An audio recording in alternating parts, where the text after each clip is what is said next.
Morning, morning. And Democrat Party strategist Bob Creamer. Hello, Bob. Hello, Bob. Huh? Bob's not there. Barry Oh, is. Barry, good to we'll be with start you. with you. There, we took you off. I got off mute. So sorry. Oh, good man. Okay, Bob. Good to have you with us as well. Well, look, Barry, let's start with you, shall we? Tell us about Lindsay Graham and his political beliefs, Barry. So, Lindsay Graham, first of all, thanks for having me on your show. And this is a very depressing day for us here in the United States. Lindsey Graham's very patriotic. He reached across both aisles. He got along with everybody. He was a great, great statesman. He stood up against injustices. He was a defender of President Trump. Every president that I've been around has an inner circle, and then they have an inner circle, and I'd say Lindsey Graham was in that inner circle. Great loss to President Trump. Great loss to conservative Republicans. Just a hard day for us here in the United States. But great man. He was an Air Force veteran, an attorney. And you could look at his history. He just stood up for injustices, and he was a proud American patriot. Why do you think Trump and him got on so well together? I think because they're both very conservative valued. The relationship didn't start out that way.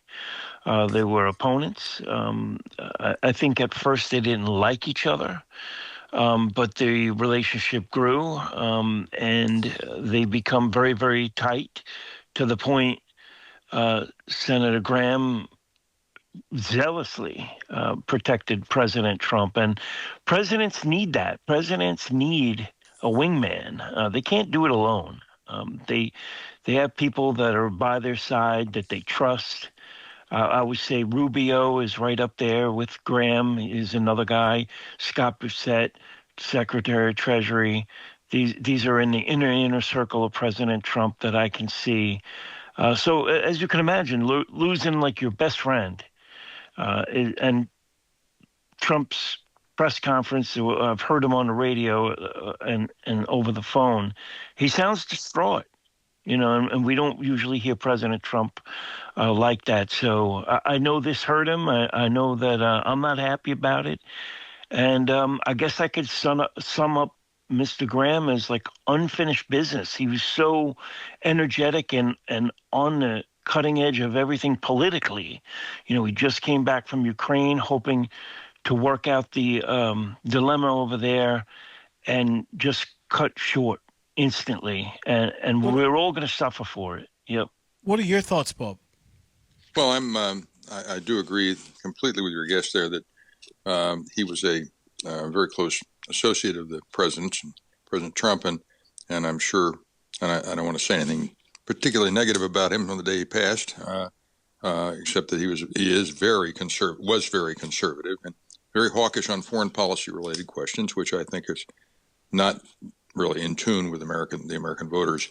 The situation there is a little mixed, is complicated. I think for my friends on the Republican side, the governor has the ability to nominate someone to fill out his expired term if it is one of the current members of the delegation, of the congressional delegation. That would leave the Republicans one further vote short in the House, and will make it even closer. It's very close now, and in terms of control of the House, in terms of particular key votes. The one person who kind of really immediately benefits is a representative named Nancy Mace, who ran for governor and lost the primary, and now suddenly has the ability to potentially win a Senate primary. There will be an election for a special election for the Senate on the Republican side, a nominating convention. Nominate primary at the end of August, and a runoff if that's necessary, if nobody gets 50% of the vote. So she has a shot at that. I'm guessing that most of the other congressional delegation will be ruled out for the short-term job. At least they may want to nominate somebody like the lieutenant governor to serve in the short term, and then somebody have a wide open primary for the special election that starts next. If we come back, Barry, to Lindsey Graham himself, he was such a big advocate for Ukraine. What will this mean for Zelensky? Well, I can't imagine Zelensky being happy at this news either, because Graham seemed to take a very special personal interest in helping Ukraine humanitarily, militarily, as so many Americans do.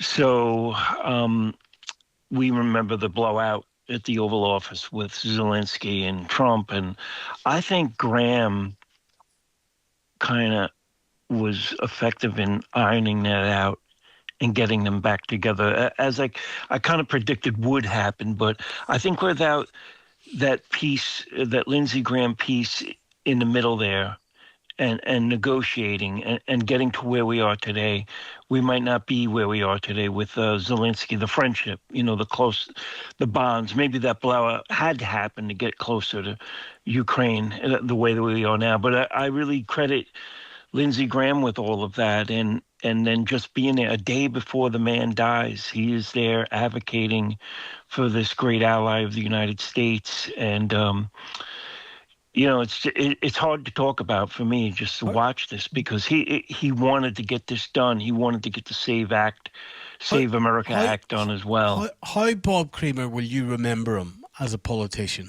Well, I want to say we are, many Democrats, including myself, are strong advocates of Ukraine in this battle with the Russians and against the Russian invasion. And so, to the extent that he was, as your Republican colleague says, a strong advocate for Ukraine, on that we agree.